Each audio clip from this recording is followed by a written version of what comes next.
And record. Hi, this is Jacob, formerly of 8-Bit Joystick, and I'm here with Marcy. That's me. Girlfriendo. What did we just do?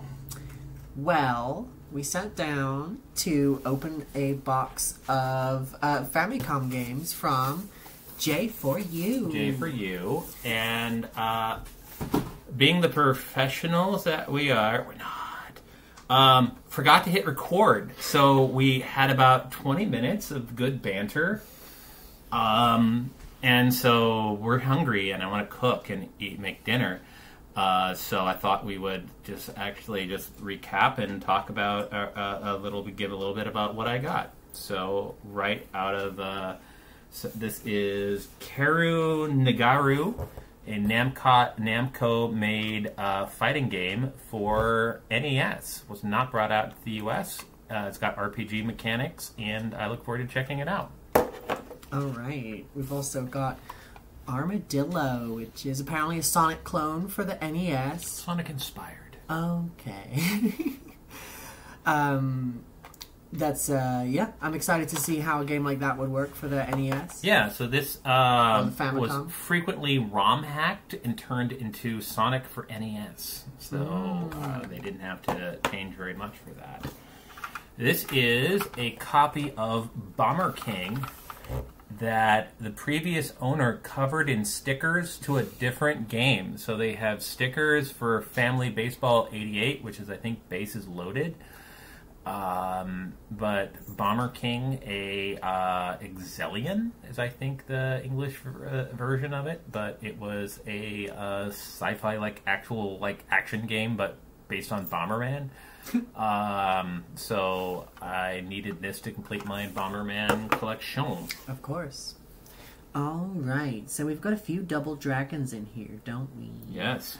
Here is one of them.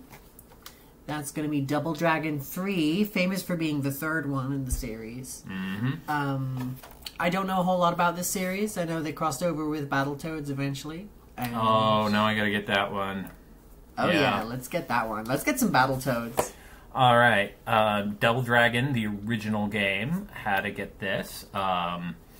Double Dragon 3, known as not as good as Double Dragon 2. Double Dragon 1, also not as good as Double Dragon 2, basically because of the two-player action. It did not have two-player simultaneous action for Double Dragon 1, but they did it for 2 and 3. Well, I'm glad they figured it out. They did. Crash and the Boys, Niketsu Sports Day. I love me some Scott Pilgrim. I love me some Kunio-kun games, and I love me some gender fuckery in my fake band alt-rock band. And I think there aren't there some real bands called Crash and the Boys. Probably. There's probably a few of them. Yeah. And Space Invaders. Not as apparently Japan got this later on. Not the best port of Space Invaders, but the only Space Invaders port on Famicom. Space Invaders, super influential. All right, go for it. All right, what have we got here? We got another Kunio-kun game here. This time, it is hockey. Kunio-kun, Ike, hot-blooded hockey. Again, I have no idea why they didn't bring this out. We got Dodgeball. We did. And, come on. Could have given Canada, the best, I don't know why they didn't give them sports games, or a hockey game. Alright, Ninja Ryukyu 3, Ninja Gaiden 3, easier than the American version. You said you grew up saying Gaiden? Yes, I grew up knowing this game as Ninja Gaiden. Well... Which I insist is correct. Well...